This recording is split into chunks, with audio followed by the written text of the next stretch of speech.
2000년 전 초대교회가 맞닥뜨린 가장 커다란 도전은 무엇이었을까요? 가장 커다란 도전은 아마 복음을 누구에게 전할 것인가 하는 문제였을 것입니다. 히브리 전통적인 삶 속에서 유대인들은 하나님께 택함 받은 선민, 특별한 선택을 받은 민족으로 자신들을 생각했어요. 우리가 잘 아는 신명기 7장 6절 말씀에 보면 너는 여호와 네 하나님의 성민이라. 네 하나님 여호와께서 지상 만민 중에서 너를 자기 기업의 백성으로 택하셨나니. 이 말씀을 근거로 해서 유대인들은 자부심을 가졌어요. 다른 이방 민족들보다 문화적인 우월감을 가졌고요, 신앙적인 경계, 우리만 구원받는다는 생각을 가졌고, 하나님의 약속, 언약에 대한 자부심을 갖고 삶을 살아왔어요. 이런 자부심이 유대인들 자신에게는 굉장히 좋은 면이지만 또 한편으로는 이방인들에 대해서 굉장히 부정적으로 생각했어요. 더러운 사람이라고 생각했어요. 언약 밖에 있는 사람, 구원받지 못할 백성이다, 이런 생각들을 하게 되었어요. 랍비 문헌들과 유대인들이 구전 토라로 전성해 온 것을 기록한 또 미시나라는 그런 문헌들에 보면 유대인들이 이방인들과 식사하는 것, 이거 금지시켰어요. 함께 거처하는 것, 이거 금지시켰어요. 심지어 말을 섞는 것도 금지시켰어요. 그러니 당연히 복음을 그들에게 전할까요? 당연히 전하지 않죠. 이방인들에게 복음을 전한다는 생각은 율법을 어기는 거예요. 유대인다운 그런 모습이 아니라고 생각해서 이방인들에게 복음 전하는 것은 금하게 되었던 거죠. 그런데 예수 그리스도의 십자가 복음으로 구원받은 사람들로 세워진 초기 교회, 예루살렘 교회, 여기도 대부분 유대인들이 교인이잖아요, 그죠? 이들의 신앙생활을 가만히 돌아보면 예수님을 믿긴 믿지만 동시에 율법과 유대적 정체성에 강하게 사로잡혀 있었던 것 분명해요. 그래서 이방인들이 예수를 믿는 거 뭐 그럴 수 있지, 요거까지는 인정해요. 그러나 그들이 구원을 얻으려고 하면 반드시 할례를 받아야 된다. 유대인들이 지키는 율법을 반드시 지켜야 된다, 이렇게 주장을 해왔죠. 그러다 보니까 지금까지 사도 바울이 전한 복음, 이 복음이 공격받기 시작하는 거예요. 자, 그러면 사도 바울이 전한 복음이 무엇이기에 유대인들로부터 공격을 받을까? 사도 바울의 복음의 핵심은 에베소서 2장 8절 9절 말씀이에요. 너희는 그 은혜에 의하여 믿음으로 말미암아 구원을 받았으니 이것은 너희에게서 난 것이 아니요 하나님의 선물이라. 행위에서 난 것이 아니니 이는 누구든지 자랑하지 못하게 함이라. 그 은혜를, 예수 그리스도의 십자가 은혜를 믿음으로 구원받는다, 이게 바로 사도 바울이 전한 복음의 핵심이라고요. 그런데 유대인들은 그 은혜로 구원받는 것이 아니라 할례를 받아야 구원받는다, 율법을 지켜야 구원받는다, 이렇게 가르치다 보니까 사도 바울이 전한 이 복음이 유대인들의 생각에는 무슨 생각을 하게 되냐면, 야, 저 바울이 이방인들을 기쁘게 하려고 저렇게 얘기하는 거 아니냐, 복음을 너무나 값싸게 만드는 거 아니냐, 율법 없이도 구원받는다? 이건 도대체 말도 안 된다. 이것은 정통 유대인들, 유대주의에 전혀 반하는 그런 복음이다. 그래서 이거는 잘못된 거다. 이래서 사도 바울이 전하는 복음, 은혜로 구원받는다는 이 복음을 공격하기 시작하는 거예요, 그죠? 이런 상황 속에서 사도 바울은 계속해서 이방인들에게 복음을 전하는데, 나는 가짜 사도가 아니라 진짜 사도, 하나님으로부터 부름받은 사도다. 내가 전하는 복음이 진짜 복음이고, 내가 전하는 이 복음을 통해서 공동체가 어떻게 변화됐는지 그것을 정리해서 설명하기 위해서 이제 예루살렘을 다시 방문하게 되는 거죠. 자, 갈라디아서 2장 1절 2절 말씀, 갈라디아서 2장 6절에 보면 이렇게 말하고 있어요.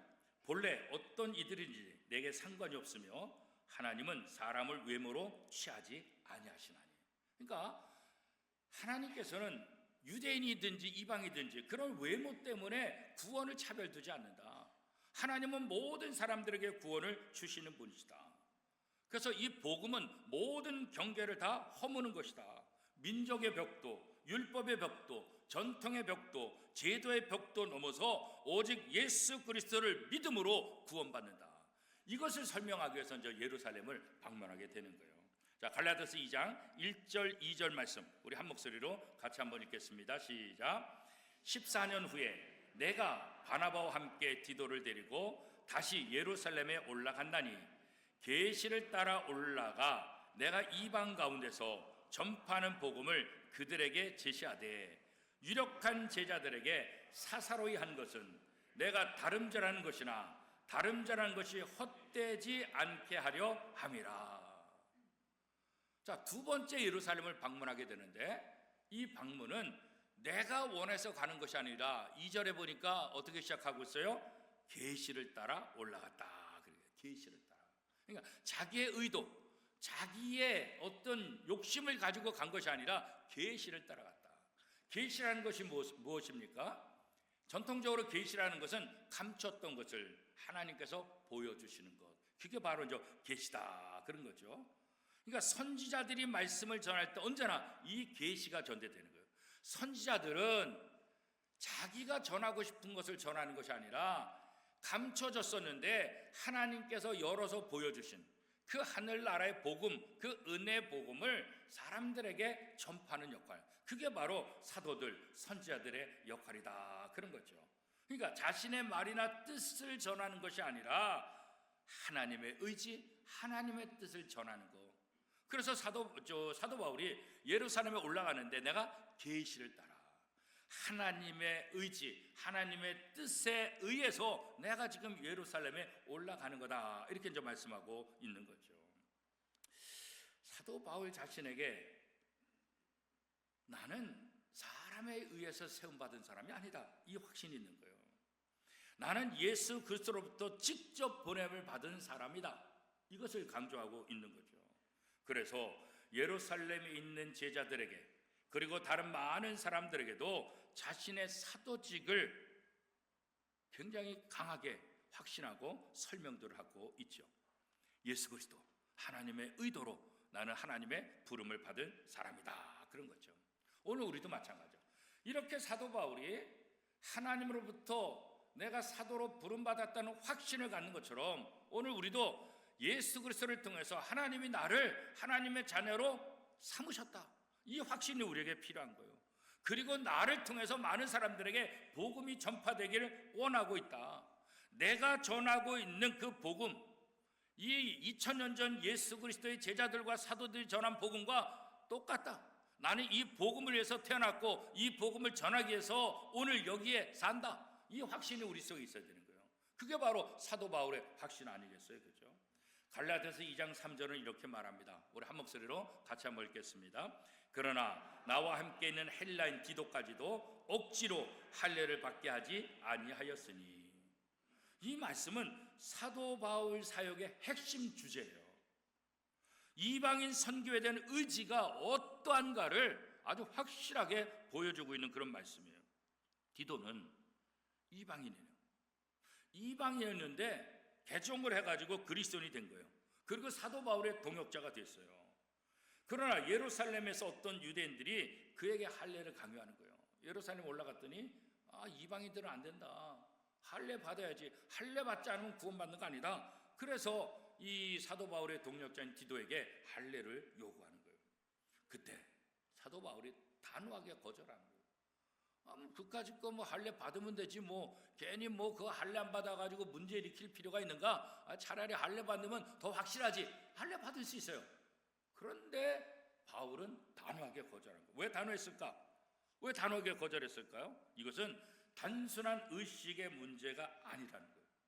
이것은 복음의 본질, 믿음으로 의롭다 하심을 받은 은혜의 복음이 훼손될 위기라고 생각했기 때문에 할례 그까짓 거 받을 수도 있지만 단호하게 거부하였노라. 이렇게 사도 바울은 이야기를 하고 있는 거죠. 자, 그렇다면 히브리적 관점에서 할례는 뭘까요? 할례가 도대체 어떤 의미가 있길래 유대인들이 이렇게 강하게 강조를 하고 있고 왜 이방인인 디도에게 할례를 받아라 이렇게 요청했을까? 다른 거 아니에요. 구약에서 이 할례는 뭐냐면 하나님 백성들의 외적인 표지예요. 그러니까 할례를 받아야만 하나님의 백성이 된다. 하나님의 백성이 되려면 할례를 받아야 된다. 이 이야기를 하고 있는 거예요. 창세기 17장 10절 말씀에 보면 이렇게 말하고 있어요. 너희 중 남자는 다 할례를 받으라. 이것이 나와 너희와 너희 후손 사이에 지킬 내 언약이니라. 하나님께서 아브라함에게 명령하신 이 언약, 히브리 사람들에게 있어서 유대인들에게서는 이게 뭐예요? 유대인들의 정체성의 핵심이라고 본 거예요. 하나님이 아브라함에게 명령하셨기 때문에 하나님의 자녀가 되면 구원받은 백성이 되려고 한다면 모두 다 할례를 받아야 된다. 할례 받지 않으면 하나님의 언약의 백성이라고 말할 수 없다. 그렇게 이제 얘기하고 있는 거죠. 유대 랍비들의 문헌들에도 보면 여기저기 다양한 곳에 할례를 받지 않는 사람은 하나님의 백성이 아니며 이방인들은 여전히 부정하다 이렇게 가르치고 있어요. 이게 다 뭐예요? 유대 전통적인 입장에서 보니까 할례를 받아야만 하나님의 백성이 되고 할례를 받지 않는 이방인들은 다 더럽고 부정하다 이렇게 이제 가르쳐 왔던 거예요. 그런데 사도 바울은 오늘 그것에 반하고 있는 거죠. 예수님을 믿는 이방인도 언약의 백성이 핀 할례를 받아야 진짜 구원받는 자가 될 수 있다 이렇게 주장하는 것에 대해서 아니다. 할례를 받아야만 구원받는 것이 아니라 예수 그리스도를 믿는 그 믿음, 그 구원으로, 그 은혜로 우리는 하나님의 자녀가 된다. 그렇게 생각했기 때문에 할례를 단호하게 거부하고 있었던 것이죠. 율법은 복음을 대신할 수 없어요. 그렇죠? 율법을 복음 위에 다시 얹어서는 안 됩니다. 복음으로 구원받았는데 다시 율법을 통해서 구원받아야 된다. 이거 있을 수 없다는 거예요. 그죠? 그래서 바울은 이것을 단순한 문제로 그냥 그까짓 거 뭐 하지 뭐 이 정도 생각이 아니라 복음의 본질을 훼손시키는 것으로 생각했기 때문에 디도에게 할례를 허락하지 않았다. 그렇게 말하는 거예요. 자, 갈라디아서 2장 5절 같이 읽겠습니다. 시작. 그들에게 우리도 한시도 복종하지 아니하였으니 이는 복음의 진리가 항상 너희 가운데 있게 하려 함이라. 그래서 사도 바울은 그런 사도들에 대해서 한시도 한순간도 내가 그들에게 복종하지 않았다. 그들을 따르지 않았다. 강하게 얘기하고 있는 거죠. 이거는 단순한 고집이 아니에요. 하나님의 은혜와 인간의 행위를 혼합하려고 하는 아주 심각한 신학적인 문제고 신앙적인 문제죠. 요즘 정치권에서 보면 이 정치가들이 표를 얻기 위해서 통일교, 신천지, 이단들과 접촉하는 그런 뉴스들이 많이 있잖아요. 근데 그 당의 핵심 인물도 보면 교회 장로들도 있고 신앙생활 하는 사람도 있고 그렇잖아요. 그런데도 자기 당과 자기의 이익을 위해서는 신천지든 통일교든 상관없이 그들의 돈을 받고 그들의 유익을 받아서 뭔가 이득을 얻으려고 하는 그런 모습들. 오늘 사도 바울은 내게 이익이 된다 할지라도 그런 건 전혀 단호하게 거절한다. 혼합주의가 가장 위험한 거예요. 어떻게 하나님의 복음을 믿는 사람들이 통일교하고 신천지의 도움을 받을 수 있겠어요? 그들의 돈을 받을 수 있겠어요? 이건 말도 안 되는 일들인 거죠. 사도 바울은 어떤 상황 속에서도 복음의 본질이 훼손되는 것 이거 거부하라고. 자기가 억울함을 당한다 할지라도 자기에게 수많은 핍박이 온다 할지라도 복음을 훼손하는 것 이거 허락하지 않는다는 거예요. 오늘 우리도 마찬가지예요. 우리의 이익 때문에 이단들과 우리의 이익 때문에 어떤 다른 집단들과 함께 자기의 이익을 위해서 앞장서면 안 돼요. 복음을 변질시키고 복음을 훼손하는 것 그 길에 들어서면 안 돼요. 우리는 복음의 본질을 믿어야 돼요. 그 복음대로 살아야 된다고요. 왜 사도 바울이 왜 신앙의 선배들이 자신의 생명을 걸고 복음을 지켰는가? 복음이 하찮은 게 아니라고요. 복음이 값싼 게 아니라고요. 복음을 위해서 내 생명을 포기할 정도로 이 복음이 더 위대하고 이 복음이 훨씬 더 능력이 있다는 거예요. 사도 바울은 그것을 알기 때문에 내가 그들의 말을 듣지 않는다. 말 들으면 편하네요. 말 들으면 자기한테 이익이 와요. 그러나 나는 그들의 말에 순종하지 않았다. 복음의 본질을 훼손시킨다고 한다면 나는 어떤 것도 타협하지 않겠다. 그런 거죠. 오늘 우리도 마찬가지예요. 예수님 복음 외에 어떤 것을 우리가 요구할 수도 없어요. 예수님 복음 위에 어떤 것이 우리에게 필요하다, 그것을 믿는다, 우리에게 유익이 온다 할지라도 그래서 우리는 그것을 거부할 수 있어야 됩니다. 복음은 완전해요. 예수 그리스도 한 분이면 완전해요. 그 어떤 외적 행위도 인간의 노력도 전통도 이 복음에 플러스 될 수 없는 거예요. 이 복음의 은혜가 저와 여러분 속에 날마다 넘쳐나기를 축복합니다. 바울은 예루살렘의 기둥 같은 사도들을 언급하면서 그들이 자신에게 아무것도 더하지 않았다라고 고백하고 있어요. 갈라디아서 2장 6절에서 8절까지 우리 한 목소리를 같이 한번 읽겠습니다.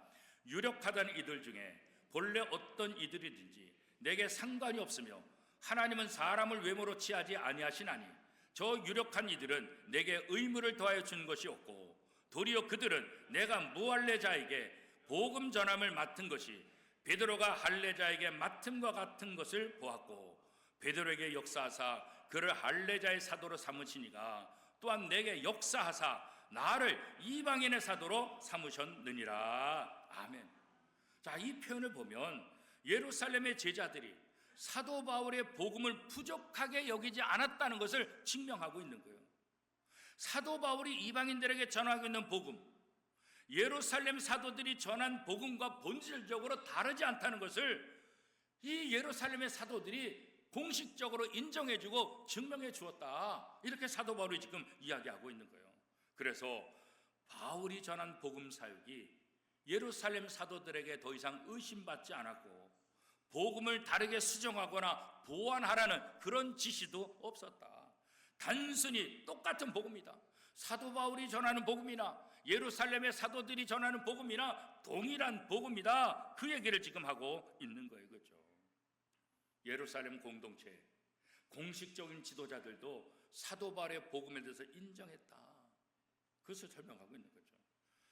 여기에 보면 아주 중요한 그 신학적인 대조를 이렇게 표현하고 있는데, 베드로는 할례자들을 위한 사도로, 사도 바울은 무할례자를 위한 사도로, 그러니까 베드로는 유대인을 위한 사도로, 사도 바울은 이방인을 위한 사도로 하나님께서 부르셨다, 그렇게 말하는 거예요. 복음은 하나지만 두 방향으로, 한 사람은 유대인들을 향해서, 한 사람은 이방인들을 향해서. 복음은 같은데 방향이 다른 거예요. 대상이 다른 거예요. 복음이 다른 것 아니에요. 두 가지 복음을 얘기하는 게 아니에요. 한 가지 복음이라는 거예요. 대상이 다를 뿐이다, 그 이야기를 하고 있는 거죠. 이 장면은 마치 이스라엘 백성들이 광야 40년을 통해서 적과 꿀이 흐른 땅에 들어갔을 때 하나님께서 12지파로 이 이스라엘 민족을 나누게 하시잖아요. 그렇죠? 그래서 출애굽 이후에 모세의 지파 또 여호수아 갈렙을 통해서 각 지파의 대표를 세운 것처럼 각각의 지파의 역할이 다른 거예요. 레위 지파의 역할이 다르고 각각의 지파들의 역할이 마찬가지예요. 복음을 전하는 사도 바울이나 또 복음을 전하는 이 베드로나 똑같은 복음을 전하는데 역할이 다르. 어떤 역할이요? 사도 바울은 이방인에게 전한 거고 베드로는 유대인들에게 전하는 거예요. 이 역할이 다를 뿐이지 똑같은 복음을 전하는 거다, 그렇게 말하는 거예요. 이것은 오늘 우리의 교회 신앙생활과 또 사역계도 마찬가지예요. 똑같이 다 목사가 될 수는 없잖아요. 똑같이 다 장로님 될 수는 없잖아요. 똑같이 다 이렇게 아름다운 찬양을 부르는 찬양대 다 될 수는 없잖아요. 똑같이 다 교사가 될 수는 없잖아요. 어떤 사람은 찬양대로, 어떤 사람은 교사로, 어떤 사람은 주방에서, 어떤 사람은 예배 안내로, 어떤 사람은 청소로, 어떤 사람은 꽃꽂이로, 어떤 사람은 또 다른 모습으로. 그렇죠? 교회 안에 모든 사람이 똑같은 일을 하는 것이 아니라 다 구원받은 사람이지만 복음을 위해서 각자 하는 역할이 다 다른 거예요. 그렇다고 해서 잘못된 거냐? 그렇게 말할 수 없어요. 똑같이 구원받은 사람이고 똑같이 복음을 위해서 일하는데 각각 자기의 달란트와 자기 사역에 따라서 일하는 거예요. 이것이 함께 어우러질 때 진짜 위대한 능력, 진짜 교회다운 공동체의 모습을 드러내게 된다, 그런 거죠. 그래서 우리도 복음을 맡은 자로서, 우리도 작은 사도로서 하나님으로부터 이 원미동께 보냄을 받았다, 우리 직장에 보냄을 받았다, 우리 가정에 보냄을 받았다, 그런 삶의 자세가 우리에게 필요한 것이죠. 마태복음 28장 19절 10절 우리가 너무나 잘 아는 말씀, 우리 한 목소리를 같이 읽겠습니다. 그러므로 너희는 가서 모든 민족을 제자로 삼아 아버지와 아들과 성령의 이름으로 세례를 베풀고 내가 너희에게 분부한 모든 것을 가르쳐 지키게 하라. 볼지어다 내가 세상 끝날까지 너희와 항상 함께 있으리라 하시니라. 예수님께서 제자들에게 주신 이 사명은 오늘 우리들에게 주신 사명, 우리로 하여금 모든 족속으로 제자를 삼아서 모든 민족에게 복음을 전할 책임이 우리에게 있다, 그런 것 아니겠어요? 사도 바울이 이방인의 사도로 부름받듯이, 베드로가 유대인들을 위한 사도로 부름을 받듯이, 오늘 우리는 나의 자리에서 나의 언어로 나의 가장 가까운 대상들에게 복음을 전해야 될 사명자들이다. 하나님이 오늘 우리에게 그것을 원하신다. 우리가 얼마나 많은 일을 했느냐, 이게 중요한 것이 아니라 내게 맡겨진 사명의 자리에서 얼마나 충실했느냐, 하나님 그거 보시는 거죠. 그렇죠? 바울은 자신을 이방인이라는 사도다 이렇게 고백하고 있잖아요. 유대인 중에 유대인이었잖아요. 바울이 율법에 누구보다 열심히 했잖아요. 전통과 혈통을 치자면 사도 중에서 가장 특출난 사람이 이 바울이었잖아요. 그죠? 그러나 사도 바울은 율법을 벗은 이방인들을 향해서 나는 하나님으로부터 부름받은 사람이다. 그가 복음을 전한 자리에 언제나 문화적인 충돌이 일어나죠. 정체성의 위기가 나타나죠. 공동체 내부의 긴장감이 있죠. 그러나 그럼에도 불구하고 하나님의 뜻이 나를 통해서 이방인들에게 복음을 전하는 것, 이것이 하나님이 나를 통한 사명이다 생각하니까 그런 긴장감과 그런 위기와 그런 어려움이 있달지라도 나는 그곳에 하나님이 나를 보내셨으니까 나는 그곳에 가서 복음을 전하겠다. 자신의 부르심을 부정하지 않았어요. 오늘 우리도 마찬가지예요. 우리 각자 삶의 자리가 있다고, 교회를 통해서 우리의 직책이 주어졌다고, 이거 무시하면 안 돼요. 이거 피하면 안 돼요. 하기 좋은 것만 하고 하기 싫은 거 안 하는 그런 모습이 안 돼요. 어떤 자리든지 어떤 역할이든지 하나님께서 원미동 교회를 통해서 나에게 이 직분을 주셨다 할 때는 감사함으로 감당해요. 그 자리가 어떠한 자리든지. 그래야 거기서 하나님의 능력을 경험할 수 있고, 그래야 하나님께 감사하는 마음도 갖게 되고 성도의 아름다운 교제도 우리가 누릴 수 있게 되는 거예요. 하나님의 은혜를 붙들고 사람의 기준과 편견을 뛰어넘어 오직 복음을 따른 사람, 바로 사도 바울 아니겠어요? 그죠? 복음은 언제나 경계를 넘는 진리예요. 우리가 경계를 친다 할지라도 복음이 그 경계 안에 묶여 있을 수가 없어요. 유대인들이 복음을 예루살렘에만 가둬두려고 했지만 그 복음은 그 예루살렘을 뛰어넘어서 사마리아와 이방 온 나라까지 복음이 선포된 것 보면 진리, 복음, 예수 그리스도는 경계에 매몰되어 있는 그 진리가 아니라 모든 경계를 뛰어넘는 진리 중의 진리, 복음 중에 복음이라는 사실을 사도 바울을 통해서 우리에게 다시 한번 알려주고 있는 거죠. 복음은 한 민족, 한 언어, 한 계층의 전유물이 아니라 온 세상 모든 피조물을 위한 하나님의 구속의 메시지라는 사실, 그 사실을 바울이 지금 전하고 있는 거예요. 바울은 그 진리를 지키기 위해서 할례를 강요하는 자들과 싸웠고 예루살렘 사도들과 연합을 이뤘으며 자신의 사도직 이 앞에 사도직, 사람들이 주는 사도가 아니라 하나님 앞에서 확증받는 이 사도직을 나는 끝까지 감당하겠노라, 그렇게 다짐을 하고 있는 거죠. 오늘 우리 자신에게 다시 한번 질문해 보시길 바랍니다. 나는 누구를 기쁘게 하는 사람인가? 나는 복음을 증거하기 위해서 어떠한 아픔을 감수했는가? 내가 속한 영역에서, 내 삶의 자리에서 이 복음을 끝까지 전하고 있는가? 하나님은 우리 각 사람을 복음을 들고 누군가에게로 가는 복음을 전하는 사도로, 작은 사도로 우리를 부르셨어요. 어떤 사람은 직장이라는, 어떤 사람은 또 다른 가정과 또 다른 이웃과 또 다른 공동체에서, 그렇죠? 어떤 사람은 예술을 통해서, 어떤 사람은 기술을 통해서, 어떤 사람은 운동을 통해서, 어떤 사람은 정치를 통해서, 어떤 사람은 교육 현장을 통해서 각각 자기의 역할을 잘 감당하라고 하나님이 우리를 보내셨다는 사실을 기억해야 돼요. 우리들 각자는 자신의 자리에서 바울처럼 보냄받은 사람이다, 이 확신이 있기를 축복합니다. 모든 경계를 넘어서 진리인 복음을 들고 오늘도 세상 속으로 들어가는 그런 삶을 살아가는, 사도 바울과 같은 삶을 사는 그런 삶이 바로 오늘 저와 여러분의 삶입니다. 이 사명을 잘 감당하는 우리 원미동교회 그리고 저와 여러분의 삶이 될 수 있기를 축복합니다.